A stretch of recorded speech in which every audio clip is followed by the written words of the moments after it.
If I wake up stiff and sore and achy frequently, that's a sign that, hey, I probably should start doing, before I go to bed at night, or first thing when I wake up in the morning, a castor oil pack. It could be your elbow, your shoulder, your back, right? Any of your joints that are stiff. Doing a castor oil pack on your low back and even on and over the gluteal area can be super beneficial for anti-inflammatory function. When you're addressing inflammation and also hydrating cells, you're promoting tissue regeneration.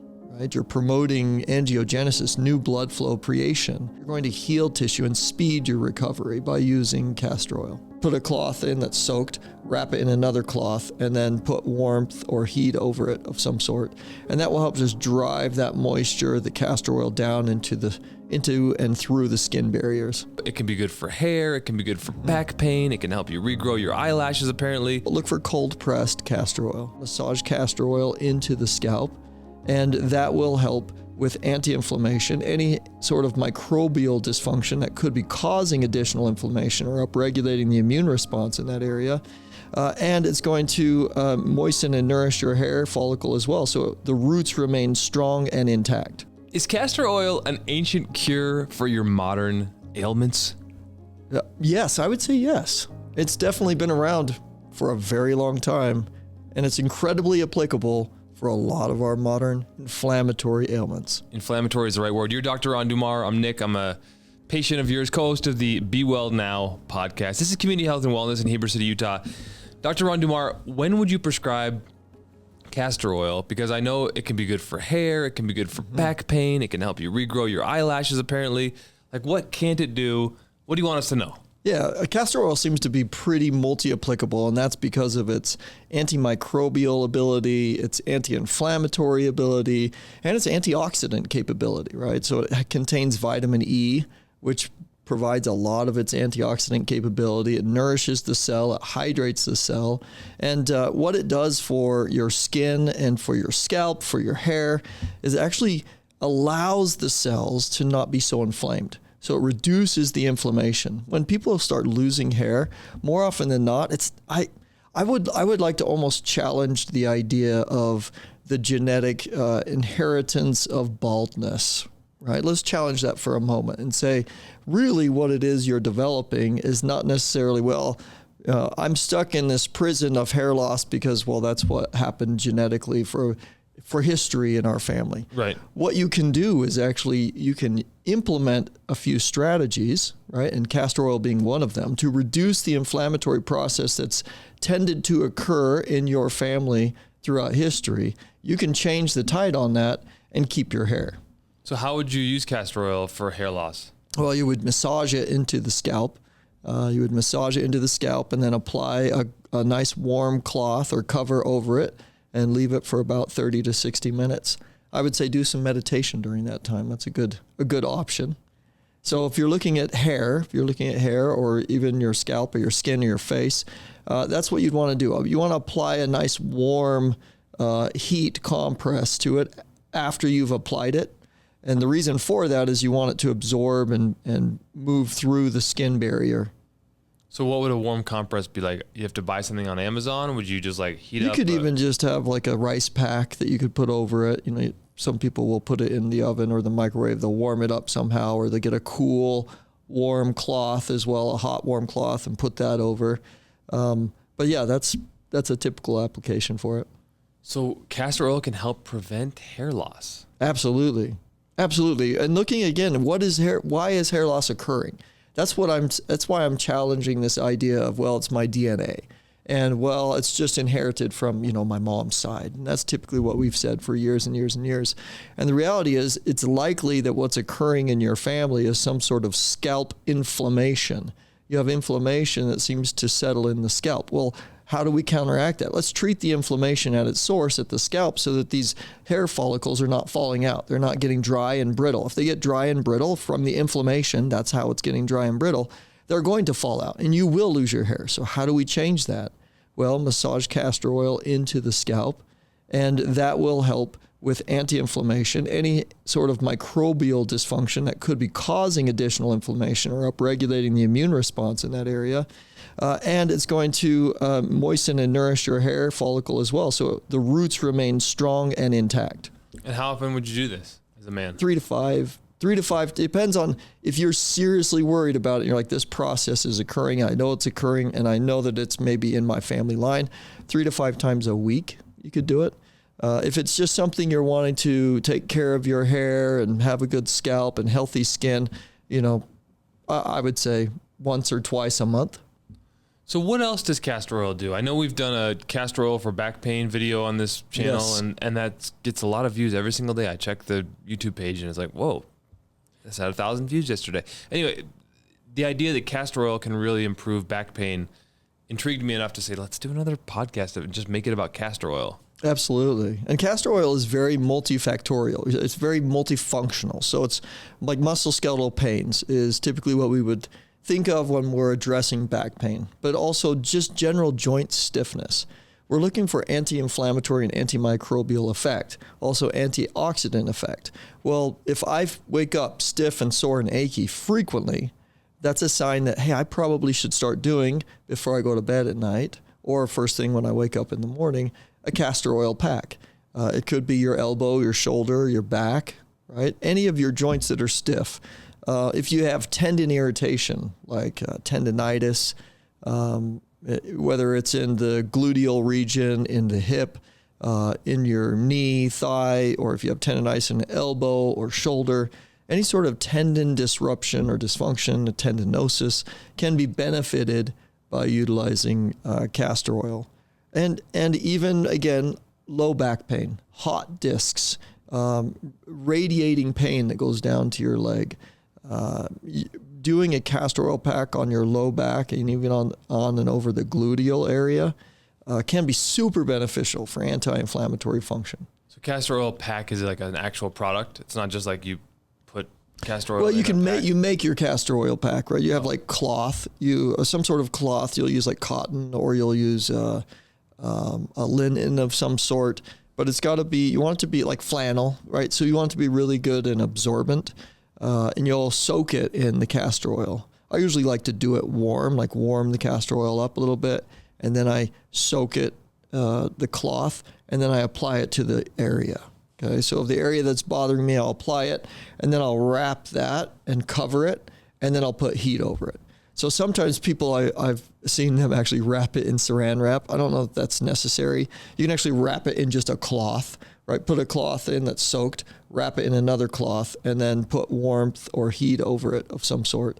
And that will help just drive that moisture, the castor oil down into and through the skin barriers. So I take castor oil, which I can get at my natural food store. Just get a high quality castor oil, I'm guessing. Yeah, you want it cold pressed. Cold pressed? Look for cold pressed castor oil. Okay, so look for cold pressed castor oil, and then get a cloth and soak it.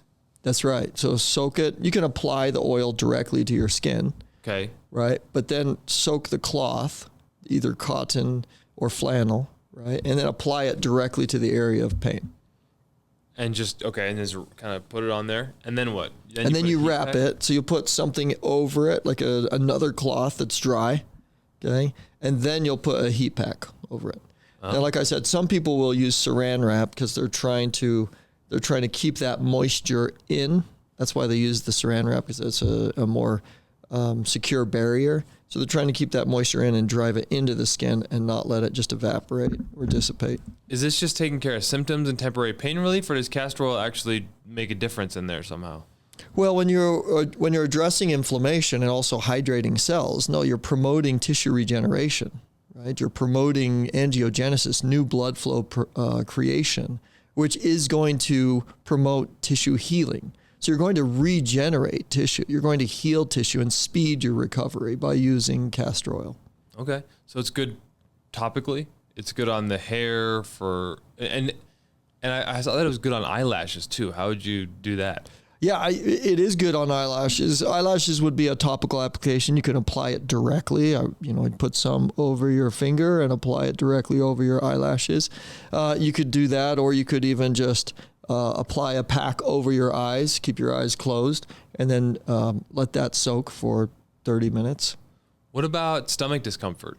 Oh my goodness. Yeah. So liver, any sort of visceral, like organ related dysfunction. You think of even kidney inflammation, liver, gallbladder, GI dysfunction, colitis, Crohn's, all these inflammatory conditions can really be benefited by doing either an abdominal castor oil pack or doing a castor oil pack over the liver and gallbladder area. It's very common to do it over the liver gallbladder area because it frequently will get inflamed. The liver has to do a lot of processing. It processes and filters all of our blood.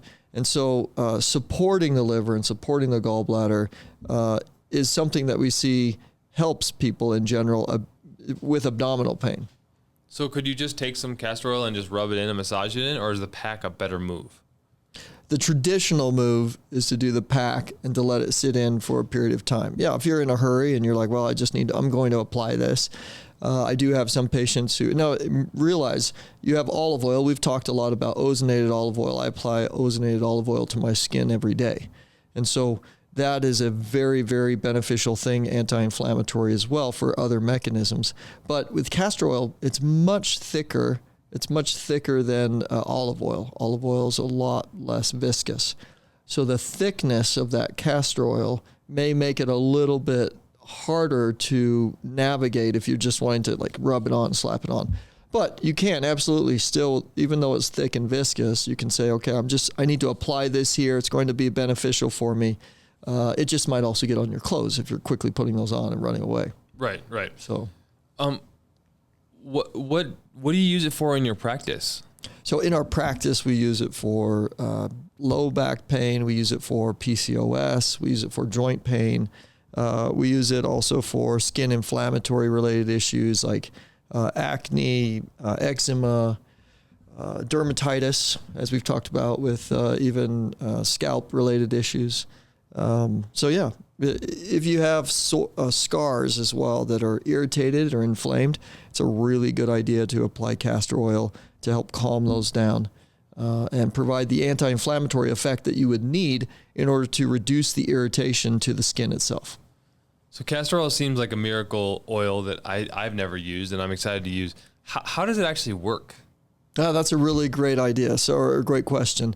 So it has a variety of different compounds within it. Ricinoleic acid is one of them. And ricinoleic acid is actually one of the powerful anti-inflammatory effects. It actually is analgesic or a pain reliever as well. So ricinoleic acid is the major contributor to its potency and its effectiveness. Okay. It also has one called oleic acid, and oleic acid it really helps with like the skin barrier support. So the barrier itself doesn't become brittle or it doesn't start allowing things through that it shouldn't. So there's a variety of different, and we've talked about vitamin E, which makes up a good part of the castor oil as well. And the vitamin E itself is a powerful and potent antioxidant. So you have the antioxidant, the analgesic, the anti-inflammatory. You've got antimicrobial, which we've already spoken about. All of these things that benefits as far as the mechanistic, the way that it works. These mechanisms play a significant role in benefiting overall cell health. So whether you're losing your hair or whether you're, skin irritation, eczema, psoriasis, any of those inflammatory related conditions will actually benefit from a castor oil application. And then ozonated olive oil for eczema is something we've talked about before. Which one would you recommend? So for me, ozonated olive oil, I have ozonated olive oil a lot more accessible to me. I have it all over the place. I have it in a variety of different rooms. And so I will generally use ozonated olive oil first. And then I do use castor oil generally if I'm having like more chronic related issues or like if I have a patient that has a chronic low back, then we'll use castor oil. Okay. I'm excited to use castor oil. Is there anything else you wanted to talk about related to castor oil? Not really. I think that we've really covered the majority of it. And, I think we've talked about how to apply it. I think we've talked about the benefits of it, the compounds, what makes it up. Again, one of the reasons we love to talk about all of these different naturally occurring substances is because I'm a big fan of the earth and the world around us providing everything that we need in our life to be healthy. We don't need to create some sort of additional synthetic. We're not missing anything, right? We're not deficient of some synthetic medication, and that's why we're having issues or concerns or problems. What we're generally deficient in, or what we're generally finding that we're not getting enough of, is naturally occurring products and compounds that exist in the world around us, whether there's a pharmaceutical application for it or not. Well, I'm excited to use castor oil, and I know that if it can help with chronic pain, that's a big win. Absolutely. And it will help with your pain too. You know what helps me with my pain when I'm feeling tired in the morning is Lionade. It's this energy drink from Earth's Medicine Cabinet. Tastes great too. We have a link to it down below. Do you want to plug Lionade real quick? It was just sitting on the table. Lionade's fantastic. Yeah, it's very, very good because of the B vitamins, the methylated B vitamins. The vitamins in it are a really good bioavailable form. It's also got a Chinese medicine formula in it to help support the immune response and to help provide a little bit of thermogenics. There's some cayenne in there as well to help just get the blood flow going and moving. Cayenne helps with blood thinning or regulating the blood. So when you can get the blood flowing to the capillaries and moving throughout the body, it improves the workout. And it also improves the hydration to the muscles, which is exactly where you want it during a workout. You get some ashwagandha in there. And it's a great formula. Is that a thing? L-theanine's in there, yeah. What's that? L-theanine actually helps with the brain, with nerve function, and with the synapses. And so we need to put the whole puzzle and piece together, whereas the brain and nerve health, and then muscle-skeletal health, and also the thermodynamics. So when we're talking about performance and exercise, we want all parts and aspects of the body functioning correctly together, and that's part of what Lionade does. It's a very cool formula that synergistically works together to help the body optimize workouts. I looked at it because I was recently trying to get off caffeine, and this was my last step. And so I'm on a brief pause from Lionade. We'll be back soon. But I was looking up some pre-workouts have like 200 to 400 milligrams of caffeine, and this has like 115 or something. Like it wasn't that much when I looked it up. I was like, okay, that's not that bad. Yeah, and remember one of the reasons I designed Lionade was for youth soccer kids, because I was running a soccer organization at the time, and I saw these parents giving their kids Coke and Jolt and Monster and all these different things before the game, and I was like, whoa, this is, first of all, incredibly unhealthy, and also potentially dangerous for these kids. Right now, a little bit of caffeine before activity has actually been shown to be beneficial to help increase the gains that you get during the exercise and the workout. So a little bit of caffeine is not bad. However, you want to have naturally occurring caffeine, which again, comes from the plant, comes from plant sources. You could even, like, green tea based caffeine is very beneficial and good if you're not against green tea. And also, if you look on your drink and it says anhydrous caffeine, that's a sign that what you're consuming is synthetically derived, lab-driven caffeine and not naturally occurring from a plant. All right. Well, we have so much more to talk about. Maybe we should do a caffeine podcast, huh? We could do that. All right. For now, we appreciate all of you. Please do like, subscribe, find Lionade down in the description below. Leave us a 5-star review if you could, wherever you're listening to this podcast. Another episode of the Be Well Now podcast in the books. Thank you all. Namaste. Namaste.